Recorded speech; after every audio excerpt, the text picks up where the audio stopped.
Citizens in India held a candlelit vigil for the victims of the tragic earthquake that struck Tingri in Tibet on Tuesday. The Dalai Lama has also held prayers for the victims.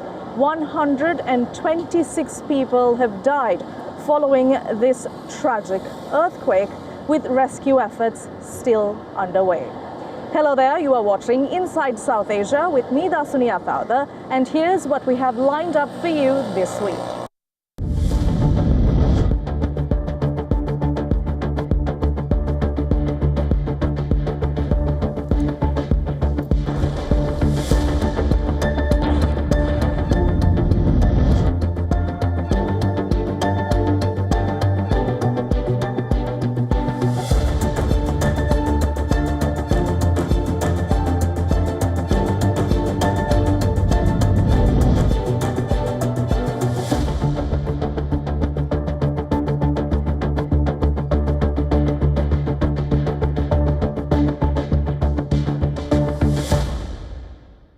Pakistan's Center for Research and Security Studies have put out a worrying report in its annual findings. That shows that 2024 was the country's deadliest year for security forces, with attacks at an all-time high. In fact, the highest it has been in nearly a decade. Pakistan's civil and military security forces suffered 685 fatalities and 444 terror attacks in the last year alone. This figure is the highest since 2014. The cumulative losses of civilians and security personnel amounted to 1,612 persons. That's 73% more losses compared to the 934 outlaws that were eliminated in security operations. Khyber Pakhtunkhwa and Balochistan accounted for 94% of all fatalities and 89% of all incidents in the country. Compared to last year, these figures mark an over 66% surge in deaths due to violence and 49% more incidents. Despite internal troubles, the political temperatures between Pakistan and Afghanistan appear to be reaching the boiling point, with Afghanistan threatening for new airstrikes and the Taliban retaliating with a fresh round of threats. The ties between the two countries are now at an all-time low. Here's more.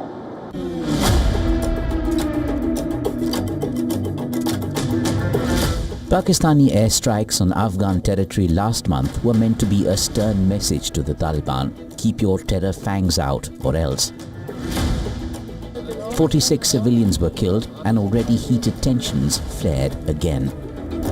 Pakistan has now turned up the heat further, justifying the strikes, warning of more attacks against Afghan territory to strike at hideouts of the Tehreek-e-Taliban Pakistan. Pakistan says the TTP uses Afghan soil to carry out terror attacks inside Pakistan. Afghanistan's Taliban government insists Pakistan's terror problems lie within its own borders. At a rally early this week, Deputy Foreign Minister Abbas Tanikzai put out a strong warning to Pakistan against use of force. You have named your missiles Babur, Ghaznavi and Abdali.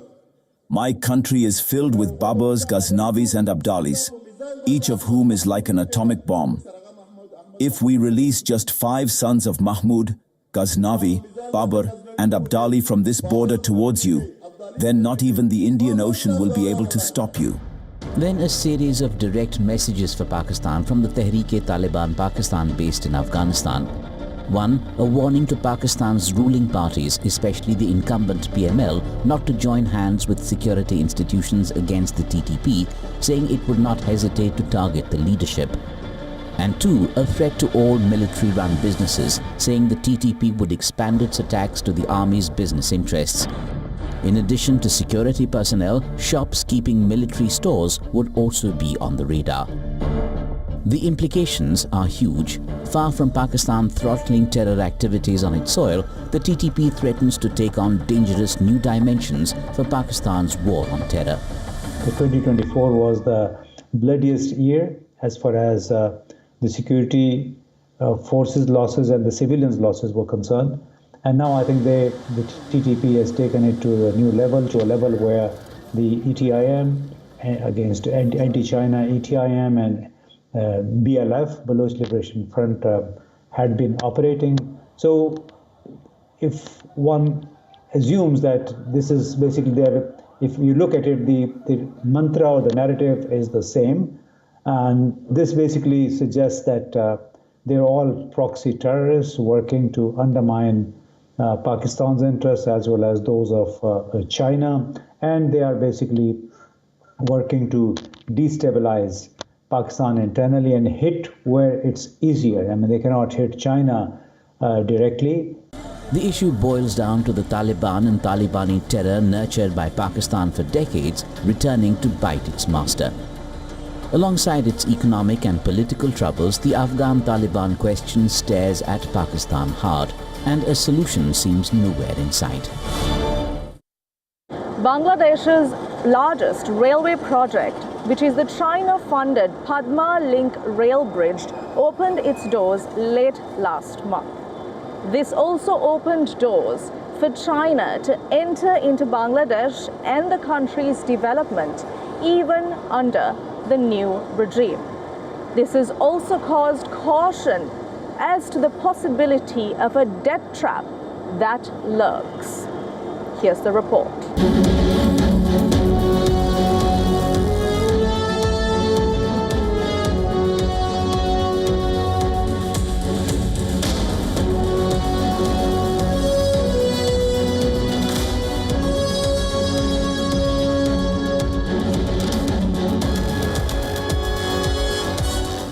The new line is a milestone for rail travel in Bangladesh. The 170-kilometer Dream Road line from capital Dhaka to the southwestern Jashore city will take just 3 hours from the 10-hour journey earlier. The line is expected to significantly boost economic development in regions along its route, directly benefiting 80 million people and driving up Bangladesh's economic growth by 1.5 percentage points. A win-win all around, at least for now. The service on the train is excellent. I really like it. There's no traffic jam, and it didn't take me much time to get here.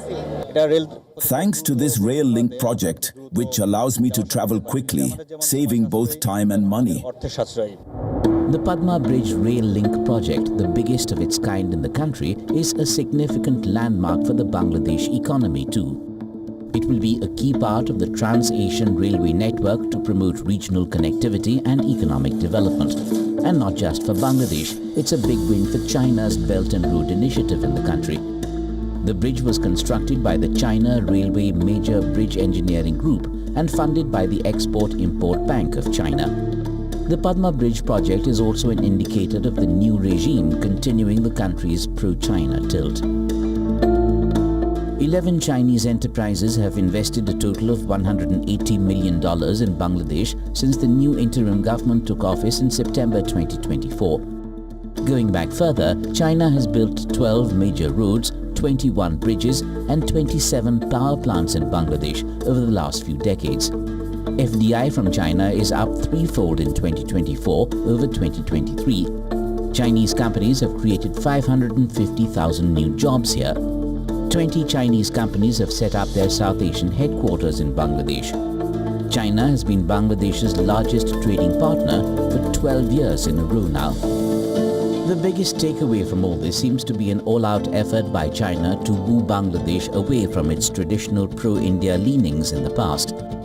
And beyond the immediate benefits, economic experts have warned of debt trap dangers of the kind Sri Lanka has seen in the past. Can Bangladesh afford to let down its guard against China completely? Let's now take a look at a few other stories that have made headlines on our Inside South Asia wrap.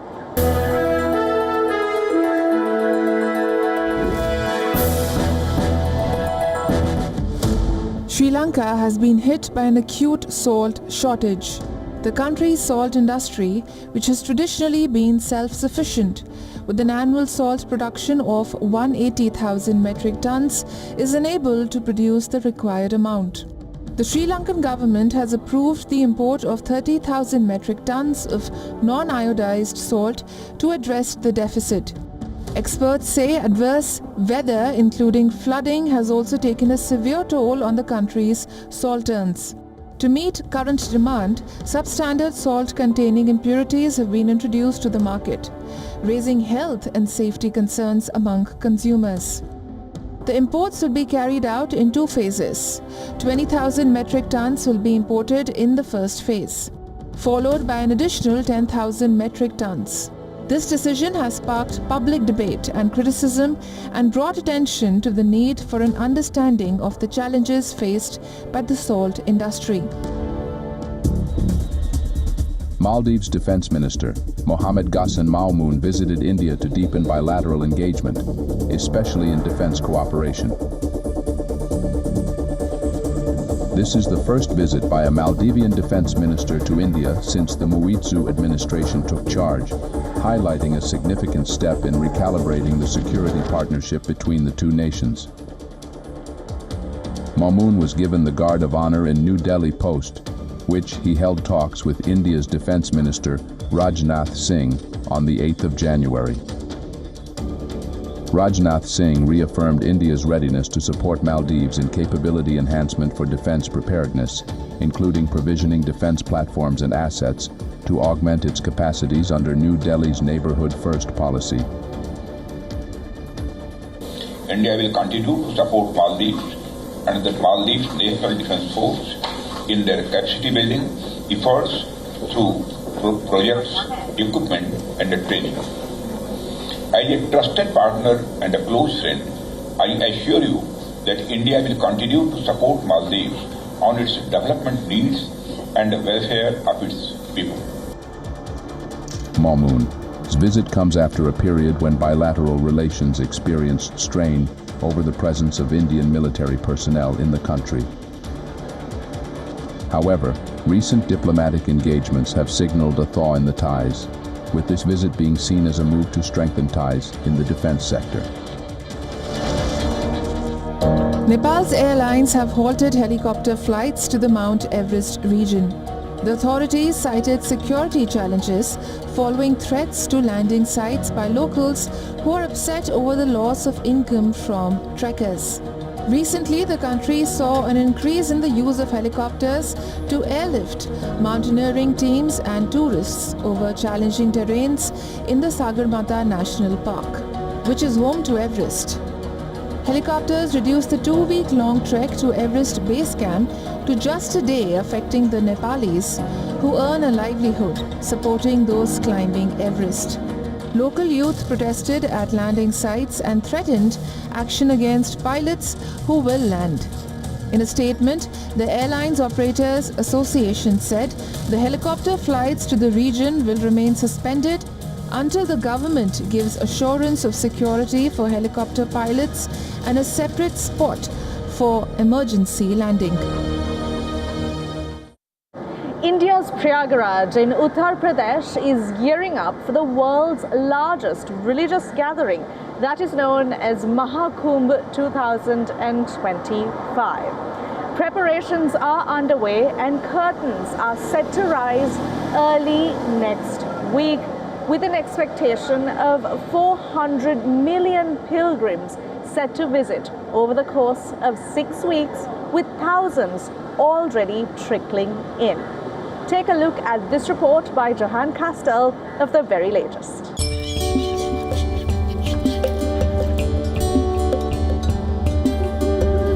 Prayagraj is witnessing the last leg of preparation for Maha Kumbh 2025.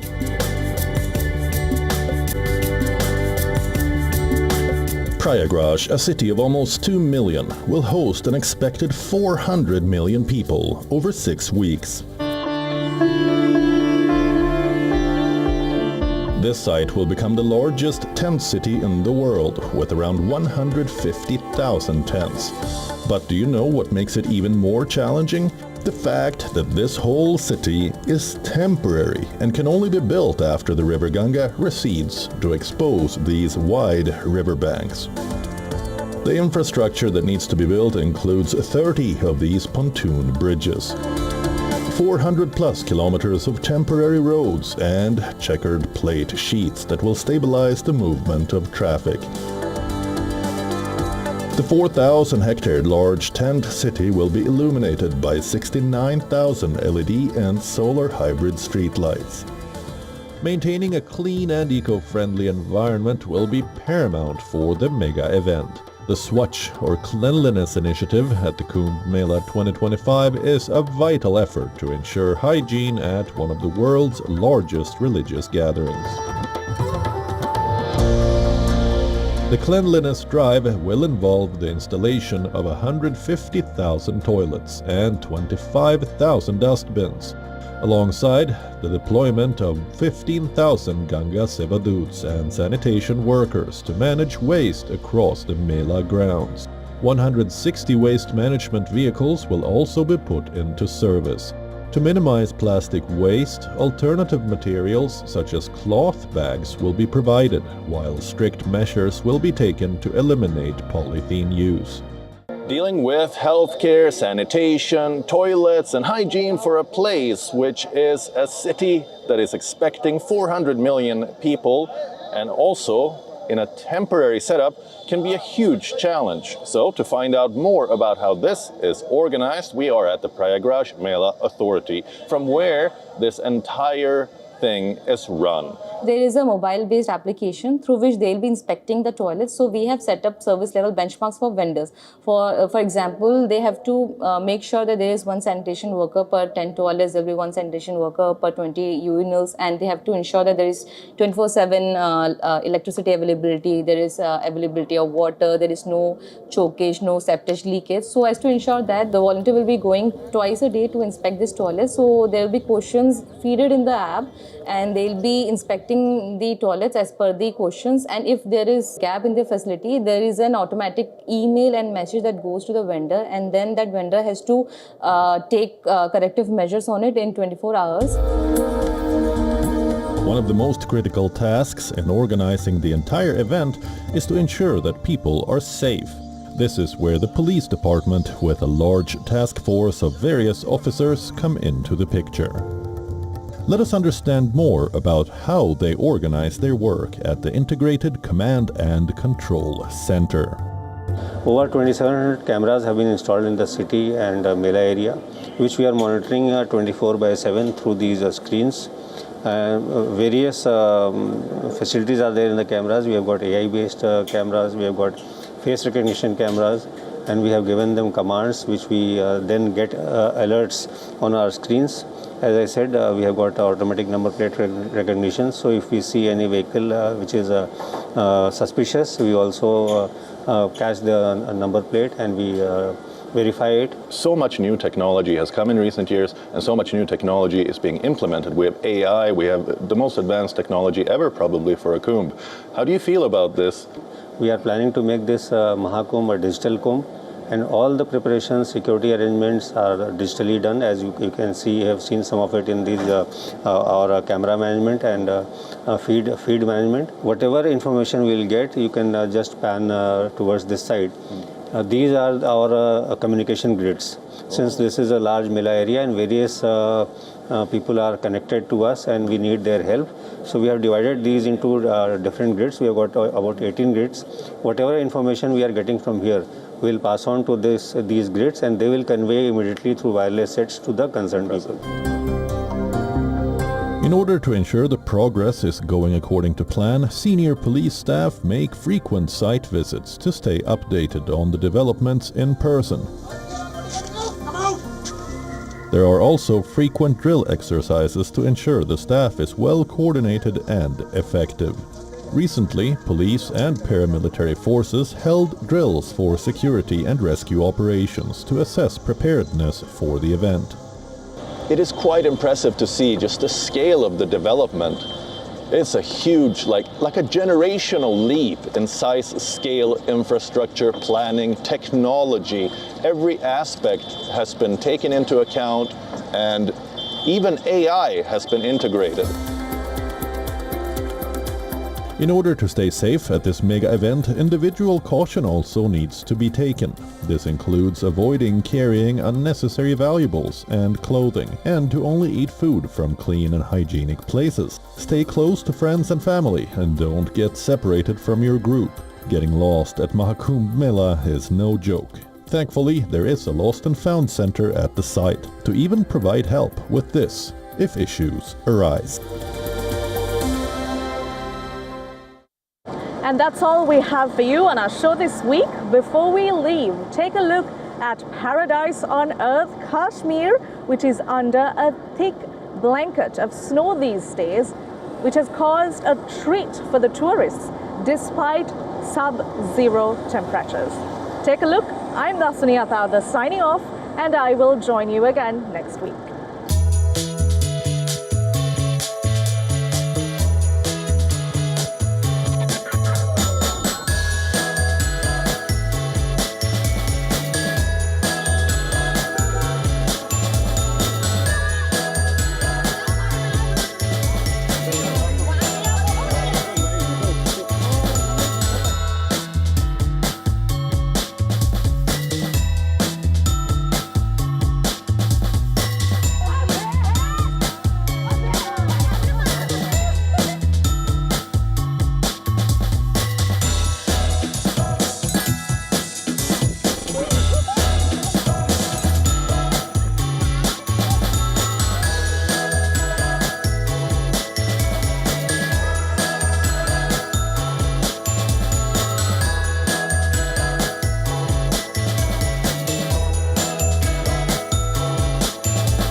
The Earth is sending distress signals.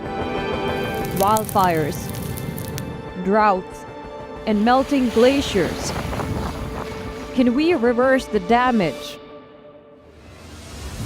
Explore the harrowing effects of climate change.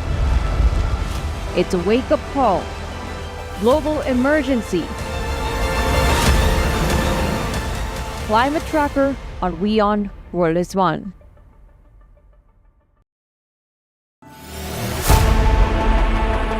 Know more, understand better, think ahead.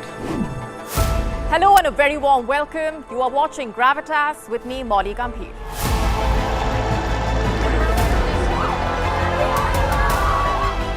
Get the facts, not the bombast. On the 26th of March, dynamic pricing, Baloch separatists, Gravitas cuts out the clutter. Gravitas keeps calm when others scream. Gravitas brings news to life.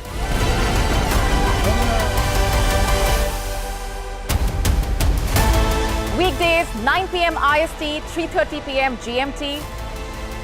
Gravitas. Seeing is believing. WION, India's global voice, the channel that brings you the biggest stories from across the world through India's lens. Now available in more than 190 countries worldwide. Because we believe that the world is one. Watch us in Africa, Europe, USA and Canada, South America, Asia Pacific, Middle East and North African regions. Also available on these digital platforms across the world. WION. World is one. The stress of our world can take a toll on our physical and emotional health.